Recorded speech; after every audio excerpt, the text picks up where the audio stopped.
Hi Aries, this is Jav. Welcome po sa ating channel. At ito ang inyong daily Gabay Tarot reading. Kung naka-resonate kayo, comment down. Kung hindi kayo naka-resonate, ibigay niyo po sa iba kasi general reading po ito. Kung may napansin kayo na maingay sa background ko, sobrang lakas ng ulan. Okay? So focus kayo sa akin para may makuha kayong gabay. And don't worry kasi nakafocus ako sa reading natin ngayon. This is for you, Aries.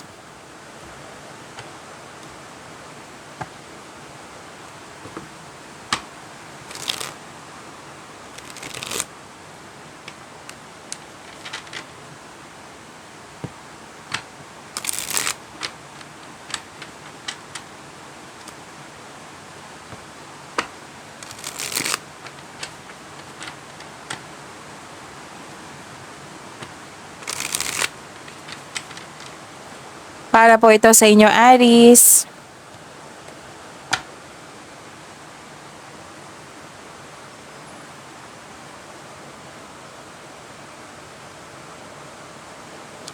Maraming salamat po sa inyong patuloy na suporta at maraming salamat din po sa mga hindi nag-skip ng ads. Gamitin ang reading na ito bilang gabay lamang sa mga hindi pa nag-subscribe. Subscribe na po kayo at click bell notification para malaman nyo na may bago tayong video. Para sa mga gustong magpa-reading, comment po kayo ng personal reading. Again, comment kayo ng personal reading and check my reply sa comment section.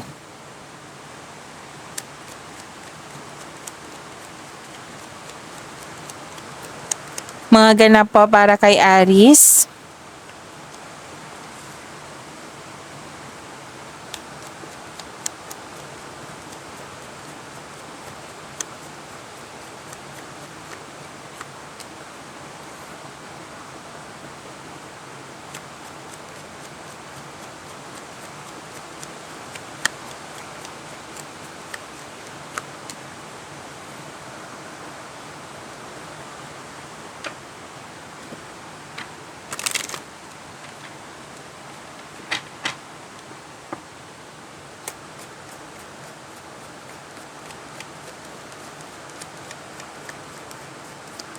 Message po para kay Aries. I need 2 cards po.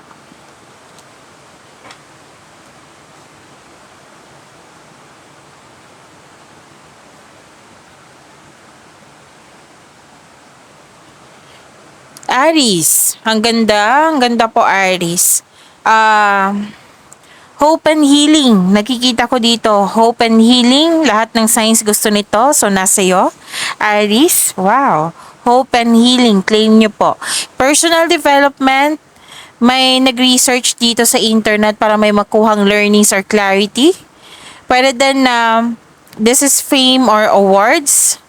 At nakita ko rin dito na dalawang card po nagsabi dito na may money luck. L-U-C-K. Money luck po. So, claim nyo po. Aries. May nakita rin ako ditong naka-receive kayo ng blessings. Tapos, marami din kayong ideas ngayon. Nabibigyan mo ito ng aksyon. Lakasan ko lang yung boses kasi sobrang lakas talaga ng ulan. Okay. Tapos, this is positive opportunities. Makakatanggap kayo ng positive opportunities, things going your way. Yung sabi ko sa inyo ng luck. This is good luck and good karma. Diba? Ang ganda. Aries, nakikita ko rin dito na may success na nangyari. Okay? So, claim nyo po. At makaka-receive kayo ng good news. At itong may pagbabago eh. So, this is change for the better.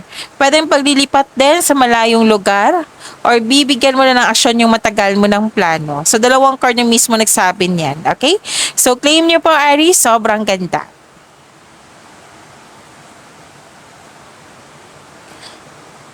Nanyo, sobrang ganda din. You are being gifted with blessings of happiness and peace. Wow!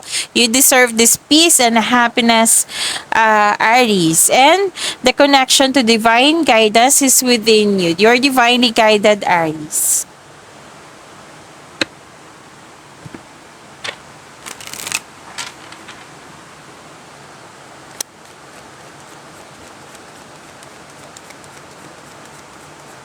Message po sa career and money.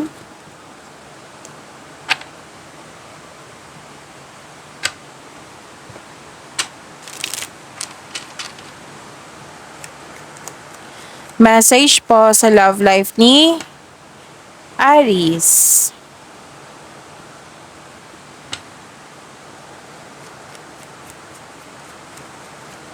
Energy po ni Aries.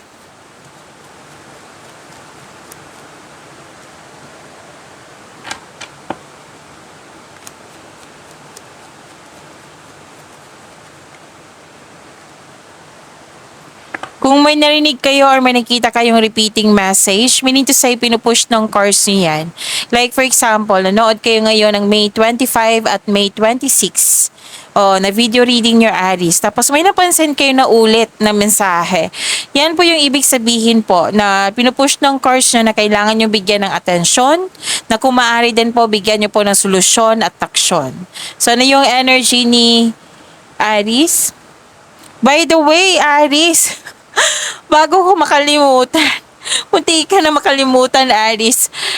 Mamaya po, after ni Capricorn, may love reading po kayo. Oo, may love reading po kayo, Aries. Sa Love Job channel natin. So, sa mga bago dito, huwag kayong mag-alala kasi ipopost ko po siya after ni Capricorn.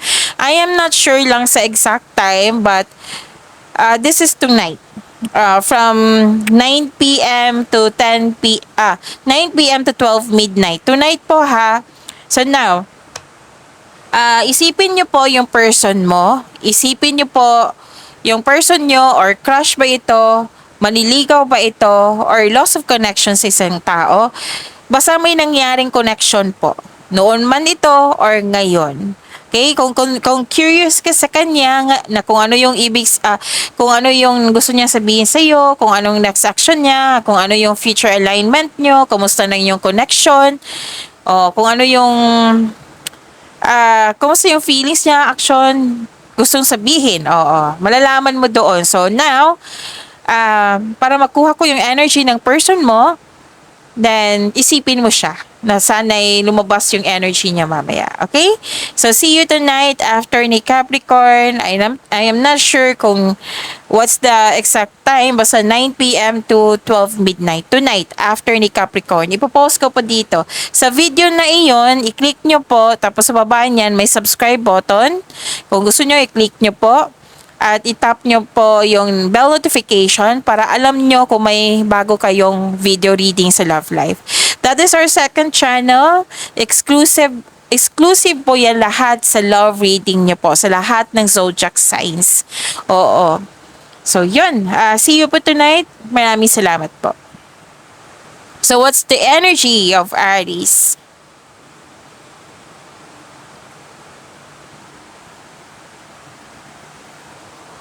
Okay, may nakita ko dito. Wow, ganda naman. Wealth, family, inheritance. This is completion of cycle. Makakatanggap ka ng mana, pensyon, retirement, o masaganang ani ng buhay. Nag-spend time ka rin sa family mo or sa group of people. Nag-save ka rin para sa iyong family, sa sarili, sa family, sa isang tao na gusto mong tulungan. At pero then may ipakilala ka na sa group of people or ipakilala mo na yung tao sa group of people. Kasi may nakita ko dito. Pwede din magbuo kayo ng negosyo, may alok or magbuo kayo ng negosyo. May group of people dito na very supportive sa'yo. Which is, I believe, this is your family. May posibilidad din na bibili kayo ng property. Oo. Tapos maghingi ka ng payo sa mga taong nirerespeto mo na mas matanda pa sa'yo or wiser.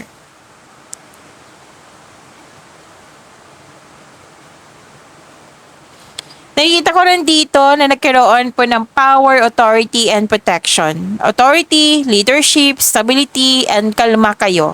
Sabi po ng card, magaling kayo na leader. Yun, malikhain kayo, malakas ang loob, matapang, charismatic, mapagmahal at marunong sa buhay. Maraming napagdaanan na hirap sa buhay bago naging successful. Stability. Kitang-kita ko po dito. Maraming nagtiwala sa iyo, Aries, sa iyong sa inyong strength and skills. Malaki ang tiwala ng mga tao sa iyo, sa iyong strength and skills. You're making tremendous progress in your life. Oo, so ang ganda ng cards nyo ngayon. Claim nyo po. And this is your energy card, which is fire sign. Under fire sign kayo, Aries.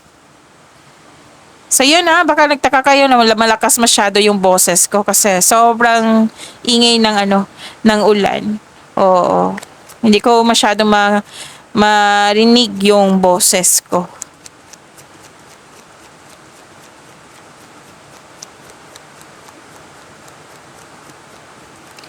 Career and money po ni Aries.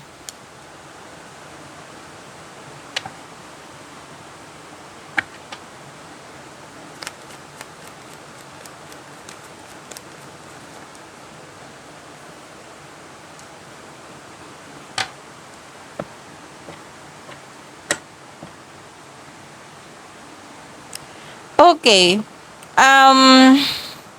You're walking away. Nag-move on kayo.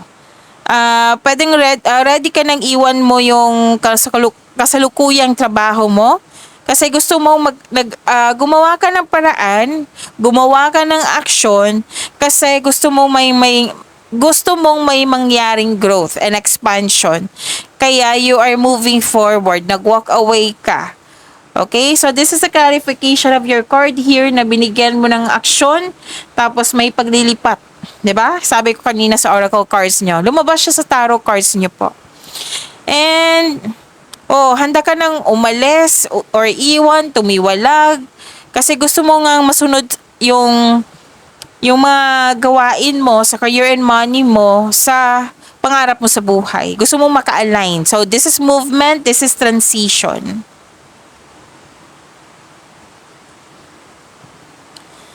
At may nakita ko ditong, okay, may stagnation. Huwag kayong mag-claim ng negativity kasi hindi yan nakakabuti sa'yo.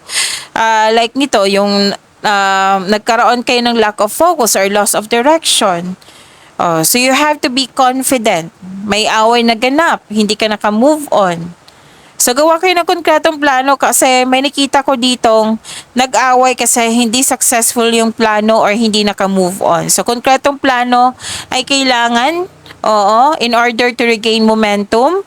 Impulse control ay kailangan in order to grow and take action in a positive direction. So, ano yung message for you? Wow, opportunity, kaya pala may changes, may transition. Opportunity, new job opportunities, change of workplace or business trip, change is coming just in time. Wow, this is opportunity na nag-clarify siya dito yung paglilipat, dito rin. Kasi changes. So this is change for the better. May sabi ako kanina dito, lumabas din dito. Ang ganda, claim niyo po.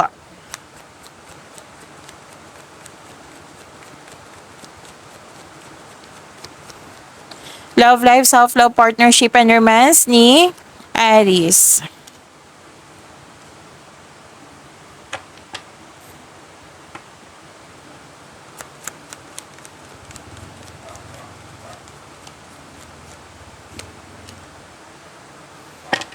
Okay, so this is really good.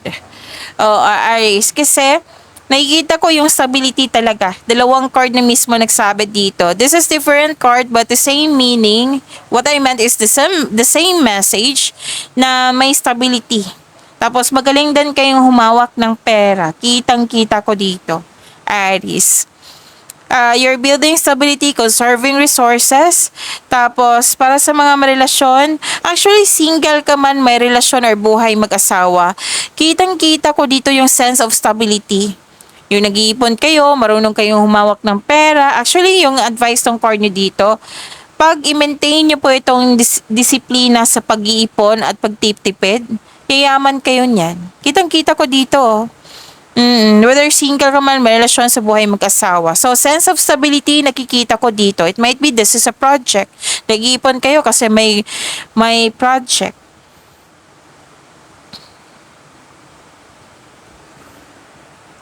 And, nanindigan talaga kayo. Wow, ang ganda. So, So, may ganap na conflict. Oo, pwedeng sa partner mo, sa kaibigan mo, malapit sa'yo. So, sabi ng card dito para magkasundo po kayo, makinig siya sa'yo, makinig din siya sa'yo. Okay, makinig siya sa'yo, makinig ka din sa kanya para magkasundo kayo. Kasi nakikita ko dito, habang nagsasalita yung isang tao, nagsasalita rin siya. Ganon. Nagsasalita ka, nagsasalita din siya. Paano kayo magkakaintindihan yan? So, ang sabi ng card dito, para maging maayos, makinig din kayo sa kanya, makinig din siya sa iyo. Tapos gawa kayo ng adjustment kung kinakailangan po. Okay? And sa mga single po dito, huwag kayong matakot sa difficulties in love. Mag-put kayo ng clear intention kung pwede po. Pwede din pinagtanggol mo yung isang tao laban sa iba, ganon. So what's the message? Stay optimistic. Ito yung sabi ko sa inyo na huwag kayong mag-claim ng negativity kasi nakakasama talaga sa iyo. So this is good. Oo, dito, nakikita ko naman dito. Okay, stay optimistic, positive thinking, and faith will bring romance into your life. Wow, ang ganda naman. So, yun. Pag-imanin nyo po yung blessings na binigay sa inyo. Aries, see you po mamaya after ni Capricorn. At see you tomorrow. Oo. So, pag-imanin nyo po ang blessings. Maraming salamat.